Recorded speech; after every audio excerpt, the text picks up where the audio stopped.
Hello， 各位小伙伴啊，今天这期视频呢，和你们来聊聊最近刚刚收到的一加 A42 Pro 啊。相信如果你关注手机圈啊，这台手机一定不陌生。最大24+1T 的内存配置，配合今年旗舰的骁龙8 Gen 2处理器，以及全球首创的航天级天宫散热系统啊，从纸面上来看呢，也是目前同级别手机中很无敌的对调配置了。相信你们就很关注它的实际体验了，对吧？这期视频啊，就给你们带来一加 A42 Pro 的体验分享。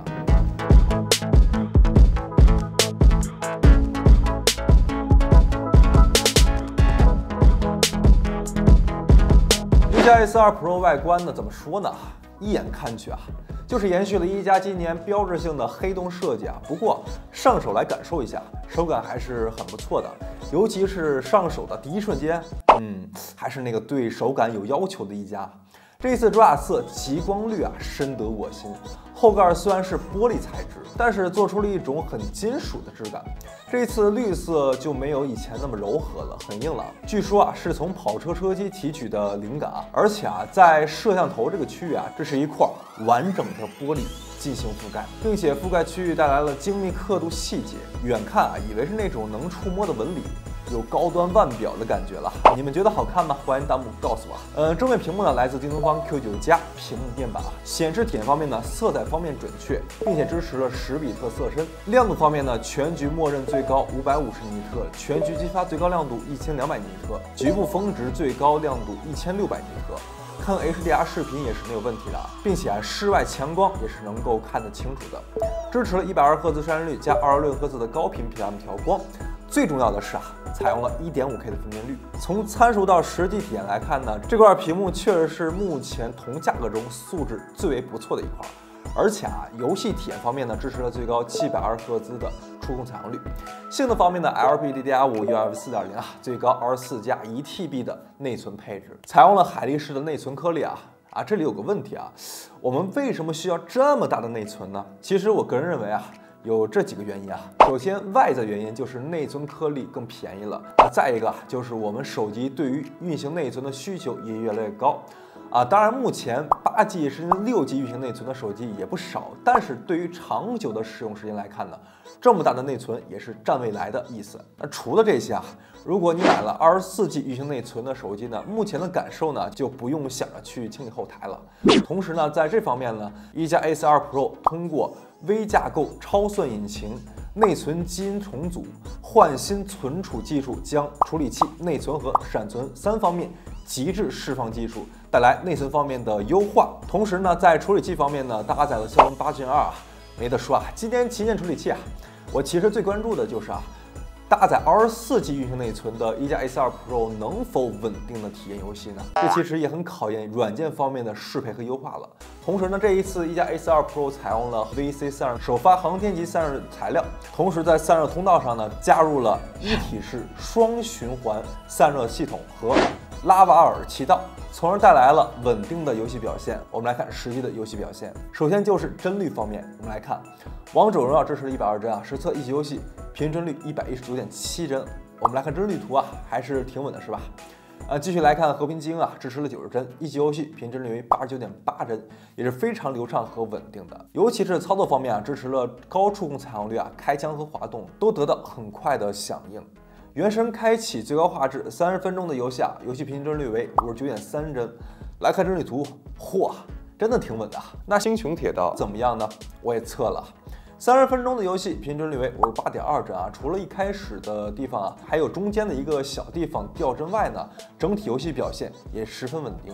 这次一加 A42 Pro 同样搭载了超帧超画引擎，带来游戏方面的画面插帧，同时呢，降低 GPU 对于画面的处理功耗，并且支持了超级分辨率，而且支持了插帧和超级分辨率同时开启。当我们开启时呢，画面的细节有肉眼可见的提升。带来和一加 A42 Pro 的 1.5K 超级分辨率的清晰画质体验，并且打斗画面也没有卡顿的问题啊。那我也测试了原神开启超帧超画游戏体验啊，因为性能狗啊只能监测游戏本身的帧率啊，无法监测到插帧的帧率，从体感上还是有一定效果的。来看30分钟原神表现，实测59帧啊。这一次拿到了一加 A42 Pro 的时候呢，我印象最深的应该就是它的震动马达了，应该是我近期用过马达最大的，尤其是刚开机时啊，那种沉重而又利落的反馈啊，我就知道，这手机马达不简单啊。一加 A42 Pro 采用了1+11同款仿生震感马达，游戏的时候呢，能带来非常舒适的反馈。那日常体验中呢，比如打字啊、返回、调整时钟、按计算器、录音等场景下，能带来舒适的震动反馈。同时啊，一加 A42 Pro 搭载 ColorOS 13，流畅性非常好啊，这也是目前大家公认的流畅，并且啊，动画细节做得也不错。首页也带来了小步建议的插件，支持了手机体验中的一些信息带来提醒，例如我今天使用手机的时长啊，哪些应用用的多等等啊，都会带来对应的功能提醒。包括负一屏对应的功能还是比较简洁的，浏览器也支持了清爽的简洁模式。不过一些细节中啊，还加入了一些 AD 广告，是吧？大家可以搜一搜，网上也有对应的关闭广告的教程啊。不过这次值得一提的是啊，一个是采用了超薄指纹解锁模组啊，这点啊还是得给好评的。一个是外放啊，我听了听啊，感觉比目前很多立体声外放要好。光暗街上的霓虹，回忆里车水马龙，我们牵手用吻偷走时间，还有离别时伪装不同。还有就是要说到相机了，一加 A42 Pro 采用了索尼 X890主摄，5000万像素，支持 OS 光学防抖啊，滴是吧？啊，当然了，除了硬件方面呢，在软件算法方面呢，一加 A42 Pro 也继承了 Find X6 同款算法啊，不用多想啊，旗舰机上面都用到了主摄是吧？一颗8万广角和600万微距啊，算是一颗主摄扛下了所有啊。来看具体的样张表现。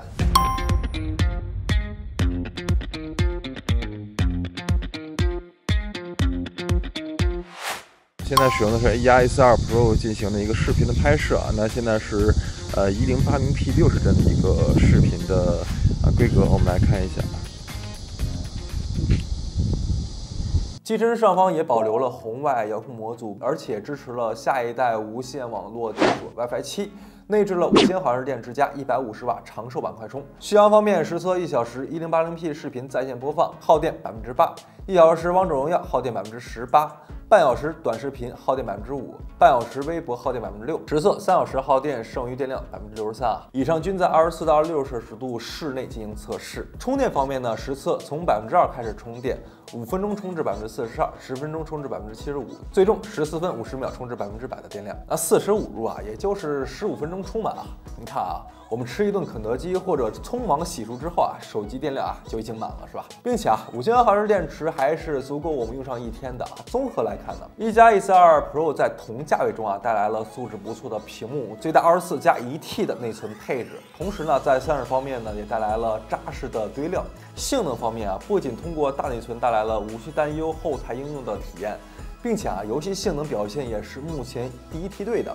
影像也是带来了目前同价位中啊最好的索尼 X890主摄，无论是拍照还是拍摄啊，都是没有问题的。5000毫安时大电池加150瓦长寿版快充，保证了我们长时间体验手机的心情。还有像马达、扬声器、插针等等。说实话啊，这一次一加 A42 Pro 真的给的不少，基本上你能想到的它都安排了，卷出了这个价位段性能手机的新高度啊。而且啊，虽然我体验的时候还是工程机的阶段，但是从感受来看呢，调教的还不错啊。我的结论啊很简单，那就是真的值得一冲。好了，以上就是本期的体验分享了。如果大家喜欢我视频，欢迎大家关注我，我是大龙，我们在下期视频见，拜拜。